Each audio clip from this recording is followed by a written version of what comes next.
देखिए दोस्तों, ये वाला क्वेश्चन एनटीपीसी का रेलवे का 3 स्टार क्वेश्चन में था। बहुत सारे एग्ज़ाम में ये आया हुआ क्वेश्चन है, तो ध्यान से और बारीकी से करिएगा। क्या बोला जा रहा है? बाय सेलिंग एन आर्टिकल कितना में बोल रहा है? अगर सेलिंग मतलब बेच रहा है, सेलिंग प्राइस कितना में हो रहा है? 3/8 of the actual selling price, ASP। मैं इसको शॉर्ट फॉर्म में लिखता हूँ, ठीक है। अभी बोलता है शरद इंक्वायर ए लॉस ऑफ 19%। शरद को कितना का लॉस होता है? 19% का लॉस होता है। अच्छा, लॉस होने से पहले उसको मैं थोड़ा एक चीज़ को सिंप्लीफाई करना चाहता हूँ। मैं अगर इसके डिनोमिनेटर और न्यूमरेटर में 10 से मल्टीप्लाई करता हूँ तो ये क्या होगा? 30/80 ASP। समझ में आया? अब देखो, अब इसको देखो, शरद को कितना लॉस हो रहा है? 19% का। 19% का लॉस हो रहा है मतलब 100 का चीज़ अगर वो 19% लॉस में बेच रहा है तो उसे कितना का बस पैसा घुमा के मिल रहा है उसे? 81। उसने 100 में खरीदा, 19% उसने खो दिया है, तो उसको कितना पैसा बच गया होगा? 100 रुपये में से 81 पैसा बचा होगा उसके पास। अभी ये छोड़ो, अभी देखो, ये जो उसके पास अभी पैसा बचा है कितना? 81%। वो कौन सा का है? बेचने का है। तो बेचने का इधर प्राइस कौन सा था? ये वाला। आप ऐसे समझो, SP क्या हो गया आपका? 30 हो गया। ASP क्या हो गया आपका? 80 हो गया। इसको मैं अगर नीचे लिखा हूँ इसका, ठीक है, तब जाके ये ऐसे समझाएगा। मतलब SP आपका 30 और ASP आपका दाम कितना हो गया? 80।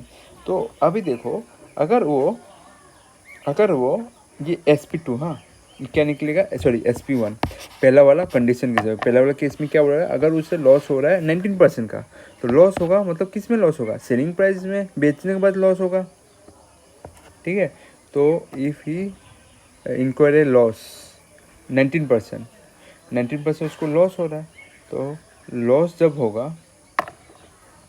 होगा उसको किसके ऊपर लॉस करना पड़ेगा? उसको लॉस करना पड़ेगा आप उसका 30 जो वैल्यू है, ठीक है। इधर जो 30 है, अगर वैल्यू अगर 30 होता है तो 30 वैल्यू के ऊपर उसको लॉस हो रहा है 81% का। समझ में आ रहा है? और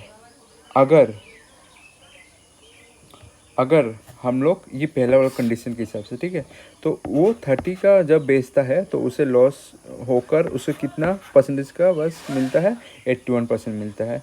अगर उसे बेचना होगा सेकंड कंडीशन के हिसाब से, if he sell is it at 60% of the actual selling price के हिसाब से अगर बेचता है 60% of the actual selling price, तो उसे कितना का प्रॉफिट होगा? ये हम लोग को पूछा रहा है। Then what is the profit and loss? कितना प्रॉफिट या लॉस होगा? देखिए, अगर वो एक्चुअल सेलिंग प्राइस के हिसाब से बेचेगा और 60% उसका ये मिलता है घुमाकर, तो एक्चुअल सेलिंग प्राइस क्या है? 80 है। तो 80 का आपका 60% के हिसाब से उसे बेचना होगा। कोई प्रॉफिट कोई लॉस नहीं बोल रहा है इसमें, ठीक है। तो उसे कितना मिलेगा? तो ऊपर में उसे मिलेगा 48। इधर में आपका जो 30 का वैल्यू था वो उसे कितना में लॉस खाकर बेच रहा है? 81 लॉस खाकर बेच रहा है उसे। तो ये वाला चीज़ को आपको समझना है। क्या समझना है? तो उसे अगर एक वैल्यू को बेचना है, मतलब ये 30 वैल्यू है या 30 यूनिट पकड़ लो, क्या लिख सकते? 30 यूनिट, ठीक है। अगर उसे 1 यूनिट बेचना है तो ये क्या करेगा? वो 81/30 बेचना पड़ेगा 1 यूनिट का। पर हमें बोला जा रहा है कि उसका प्रॉफिट और लॉस परसेंटेज कितना होगा।